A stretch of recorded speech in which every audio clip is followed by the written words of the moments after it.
जय माँ। क्या आप जानते हैं भारत में एक ऐसा स्थान, ऐसी देवी का स्थान जहाँ माँ के 3 स्तन हैं और जो माँ प्रेम, सौंदर्य, कला और शक्ति की देवी के रूप में पूजा की जाती है। यहाँ सभ्यता, संस्कृति और कला का अद्भुत संगम है, जहाँ माँ सजती है भक्ति के रंग में और माँ का आह्वान किया जाता है, जहाँ विराजती है माँ मीनाक्षी। आज देव गुरुकुलम परिवार के साथ शक्तिपीठ की यात्रा पे हम बात कर रहे हैं शक्तिपीठ माँ मीनाक्षी की, जो कि तमिलनाडु के मदुरई क्षेत्र में स्थित है। यहाँ तमिलनाडु की सभ्यता और संस्कृति मंदिर की दीवारों पे रचती और बसती दिखाई देती है। पौराणिक मान्यता के अनुसार वहाँ के राजा मलयध्वज की जब कोई संतान नहीं थी तो उन्होंने उपासना की पुत्री के रूप में माँ को पाया। जब माँ का जन्म हुआ उस समय माँ के 3 स्तन थे।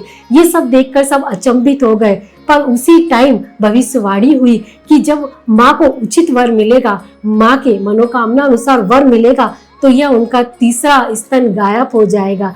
यही हुआ। वीरांगना के रूप में माँ यह प्रसिद्ध हुई और उनका विवाह शिव के स्वरूप में सुंदरेश्वर भगवान से उनका विवाह हुआ, जो कि यहाँ विराजी थे।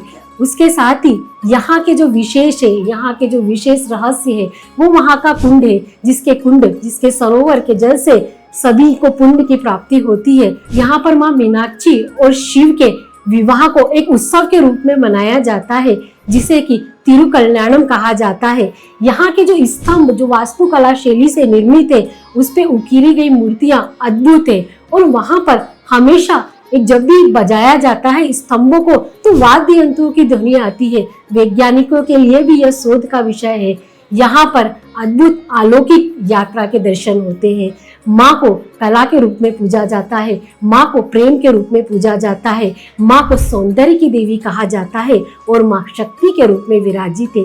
इसीलिए कहा जाता है कि जिन नवयुवकों के विवाह में विलंब आता है उनको माँ की आराधना करना चाहिए, माँ के दर्शन करना चाहिए। जिनके दाम्पत्य सुख में परेशानी आ रही है उनको माँ की आराधना करना चाहिए, जिससे कि उन्हें अपने दाम्पत्य सुख में संतुलन की स्थिति बनती है। तो चलिए इस नवरात्रि करते हैं माँ का आह्वान, माँ की आराधना और माँ के बीज मंत्रों के द्वारा माँ की शक्ति और भक्ति को प्राप्त करते हैं और अपने जीवन में लाते हैं संतुलन। जय माँ।